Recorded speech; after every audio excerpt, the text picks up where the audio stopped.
Hello friends, welcome to Erode அம்மாச்சி சமையல். இது நம்ம வீட்டு சமையல். இன்றைக்கி நம்ம பார்க்க போகிறது தலைக்கறியில் கிரேவி எப்படி பண்ணலாம் அப்படின்றத பார்ப்போங்க.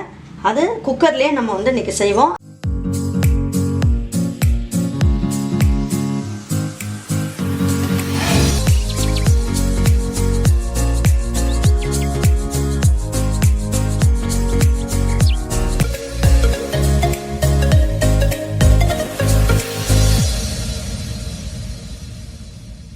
நான் நல்லெண்ணெய் ஊற்றுறேன். 2 பட்டை எடுத்திருக்கேன், 2 கிராம்பு, சோம்பு 1/4 ஸ்பூனோட கம்மியாக, ஜீரகம் 1 பிஞ்சு, மிளகு 10. அவ்வளோதாங்க. இது எல்லாமே நம்ம அரைக்கிறதுக்கு போட்டுக்கலாம், தாளிக்கலாம். 1 இனுக்கு கருவேப்பிலை, ஒரு 6 பல்லு பூண்டை நான் கட் பண்ணி வச்சுருக்கேன், அதையும் இதில் போட்டுருவோம். இப்போ கொஞ்சமாக கொத்தமல்லி இலை கொஞ்சமாக போட்டுக்கலாம். ஒரு கைப்பிடி அளவுக்கு சின்ன வெங்காயத்தை கட் பண்ணி வச்சுருக்கேன், அதை நம்ம இதில் போட்டுக்கலாம். இதில் 1/4 மூடியோட கம்மியாக தேங்காய் இருக்குது. நான் கீரி சின்னதாக பீஸ் கட் பண்ணி எடுத்து வச்சுருக்கேன். உங்களுக்கு 1/4 மூடியோட கம்மியாக எடுத்துக்கோங்க. எடுத்துகிட்டு இது ஆறுனதுக்கப்புறம் இதோட ஒன்றா வச்சு நல்லா மிக்சியில் வச்சு நல்லா நைஸாக அரைச்சிருங்க. இப்போ நம்ம தலைக்கறி எப்படி செய்யலான்றதை பார்ப்போங்க. பாருங்கள், நல்லா பொசுக்கி நல்லா கொடுத்துட்டாங்க. அங்கேயே நான் மஞ்சள் போட்டு நல்லா உப்பும் மஞ்சளும் போட்டு நல்லா கழுவிட்டேன்.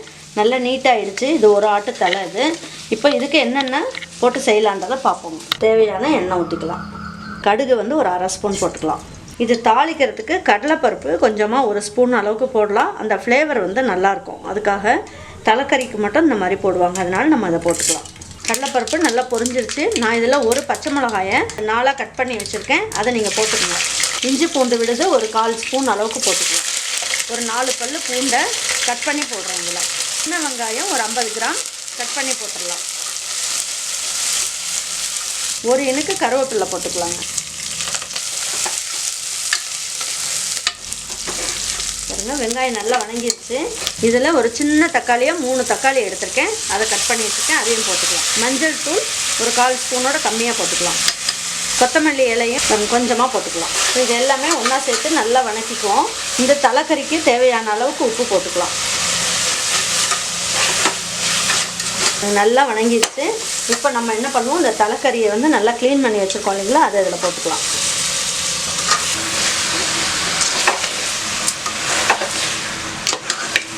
நல்லா கழுவிட்டு நம்ம செஞ்சிட்டோம்னா இதுவுமே மட்டன் மாதிரி தாங்க இருக்கும். ரொம்ப டேஸ்ட்டாக, ரொம்ப நல்லாயிருக்கும். தலைக்கறி இன்றைக்கி சாப்பிட மாட்டாங்க, இன்றைக்கி நிறைய நம்ம சாப்பிட்லான்னு நினச்சோம்னா இது நம்ம டேஸ்ட்டாக செஞ்சு வச்சுருந்தோம்னா அதுக்குமே நம்ம வீட்டில் போட்டிக்கு நிறைய வந்துடுவாங்க, நமக்கு பத்தாமல் போயிடும். இப்போ நல்லா வணக்கிட்ட பாருங்கள். 2 கரண்டி அளவுக்கு நம்ம வீட்டு குழம்பு மிளகாய்த்தூள் போடுறேன் நான். நல்லா வணக்கிட்டோம். இப்போ கறியிலெல்லாம் நல்லா பிடிச்சிருச்சு பாருங்கள். தேங்காய் இதெல்லாம் போட்டு அரைச்சிருக்கேன் இல்லைங்க, வெங்காயம்லாம் வணக்கியிருக்கோம் இல்லைங்களா, நல்லா நைஸாக ஆகிடுச்சு. இப்போ அதையும் இதில் போட்டுக்கலாம். இதை கொஞ்சம் நல்லா அலசி இதில் ஊற்றிடுவோம். தண்ணி உங்களுக்கு எந்த அளவுக்கு வேணுமோ அந்த அளவுக்கு தண்ணி ஊற்றிக்கோங்க.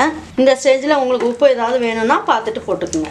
இதில் கொஞ்சமாக கொத்தமல்லி இலை கொஞ்சம் போட்டுட்டு குக்கரை மூடி வச்சிடலாம். இது ஒரு 7 விசில் வரட்டுங்க. வந்ததுக்கப்புறம் ஸ்லோ பண்ணி ஆஃப் பண்ணிடுறேன். இப்போ நான் எடுத்து பார்க்கலாங்க எப்படி இருக்குன்ட்டு. நல்லா எண்ணெயெல்லாம் கசிஞ்சு நல்லா வந்திருக்கு. நல்லா வெந்து சூப்பராக இருக்குது. அடியெல்லாம் எதுவும் பிடிக்காமல் ரொம்ப அருமையாக வந்திருக்கு பாருங்கள். அதே மாதிரி நீங்கள் வீட்டில் செஞ்சிங்கன்னா உங்களுக்கும் சூப்பரான தலைக்கறி ரெடி ஆயிருங்க. ரொம்ப ஈஸியாகவும் ரொம்ப சிம்பிளாகவும் செஞ்சிடலாம் இந்த கிரேவியை. இது நல்ல இட்லிக்கு ஒரு ஞாயிற்றுக்கிழமையில் செஞ்சோன்னு வைங்க, இட்லிக்கு வச்சு சாப்பிடும் போது தலைக்கறியோ இட்லியை வச்சு சாப்பிட்டோம்னா அருமையாக இருக்குங்க. சாப்பாட்டுக்கும் வச்சு சாப்பிட்லாம், ரொம்ப அருமையாக இருக்கும். நீங்கள் செஞ்சு பார்த்துட்டு உங்களுக்கு பிடிச்சதுன்னா லைக் பண்ணுங்கள், ஷேர் பண்ணுங்கள், சப்ஸ்கிரைப் பண்ணுங்கள், மறந்துடாமல் கமெண்ட்ஸ் பண்ணுங்கள். தேங்க்யூ ஃபார் வாட்சிங் ஈரோடு அம்மாச்சி சமையல். தேங்க்யூ.